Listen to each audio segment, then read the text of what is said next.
has been made by fans. Everything of my childhood fantasies with regards to pirates is in this game. Different gameplay. You've got that humour in there. Beautiful, beautiful environments. You look at this and it's Pirates of the Caribbean. There's no doubt about it.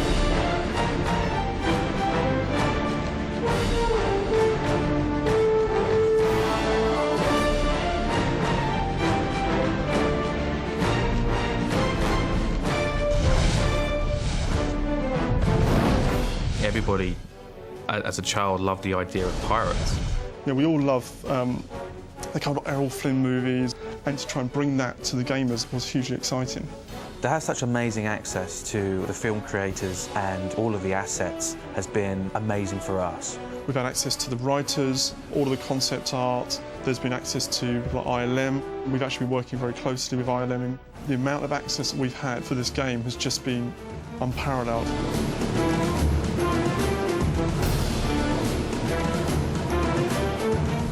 We had a lot of freedom to create our own view of the Pirates of the Caribbean world. We kind of looked at the films, we did a lot of research into pirates as a whole. We had the ability to expand as well, what was around that corner, or what was behind that door that you never saw, or what was in that tavern. A good example was on Tortuga. We've been able to let the player explore around and let the player go into the taverns and talk to the different characters in there.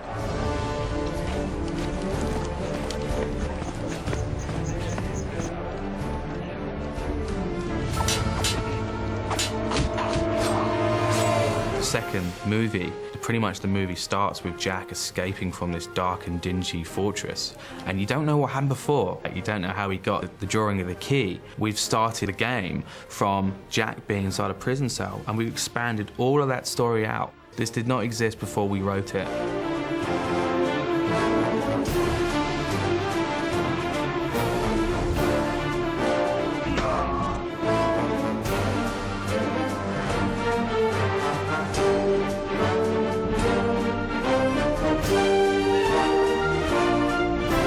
We've got Tortuga and Port Royal. We've got Prison Fortress in there. There's Isla Cruces as well. The Kraken's in there. There's people in the world you can interact with. We've got a four-way melee combat system that's really, really cool. We've got a dueling system, like multiple pirate control, where you control other pirates and you can fight back to back. And we really bring the main characters to the screen like you've never seen them before.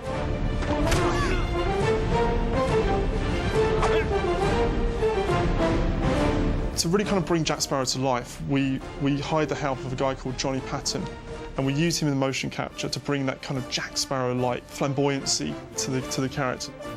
Motion capture works by having we've got about 12 cameras located around the room, all with special red lights on them that reflect off of these individual sensors. And these sensors are located at specific pivot points around our body, and like, for instance, the chest, and stuff that moves as you move. So that information is then sent to a computer, which turns that into a digital skeleton, which recreates every move we make.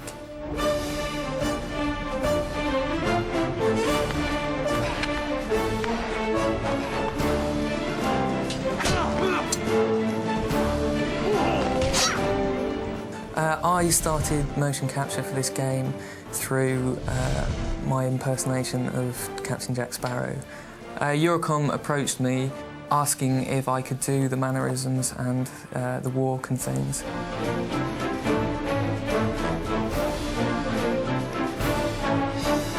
I sort of slotted in where Johnny was doing the Jack. I was filling in doing Barbosa, Will Turner, all of the other characters. There's a storyboard given to us, a script that's laid out, audio files that we have to act to.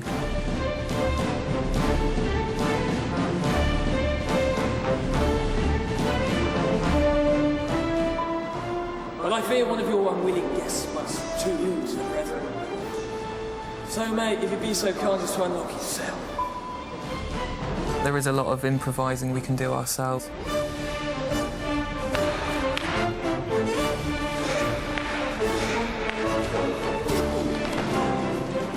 Some of the highlights of motion capture have been a lot of the stunt work, I think, and for me especially. Being of a lighter frame than Kev, I get chucked about a lot. Some of the stunts have involved me being winched up and thrown across the room onto mats and things, and that's always good fun. Being such a fan of Pirates of the Caribbean, it's just a dream come true.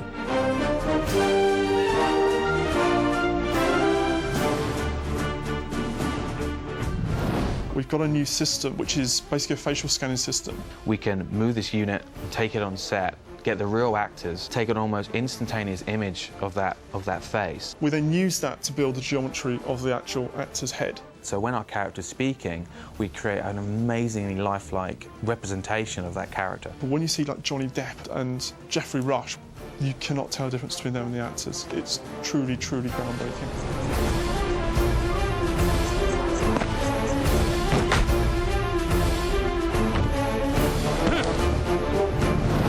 I've always been massively keen on live music. No matter how good kind of synthesized music is, you cannot beat live music.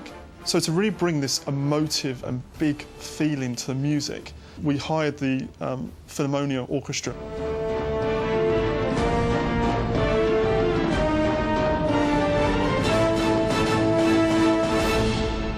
I began to prepare for writing the music for this game by listening to the soundtrack to Dead Man's Chest by Hans Zimmer.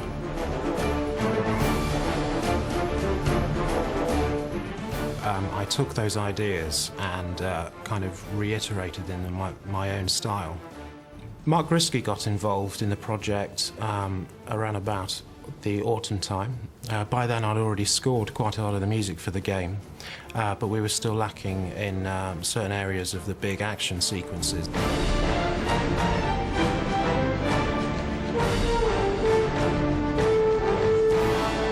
A lot of the stuff we talked about was making the music in the game sound very similar to the music in the film. It's very powerful, lots of big percussion, lots of big powerful brass.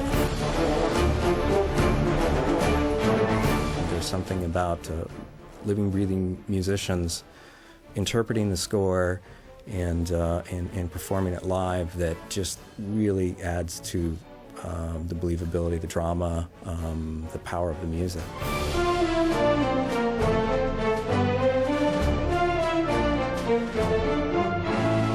The final mix is turning out to be sounding so much better than I ever imagined. What I think I'm most proud of for this project is the big, powerful action sound that we got. We're going to get pretty close to the sound of a big budget film for this.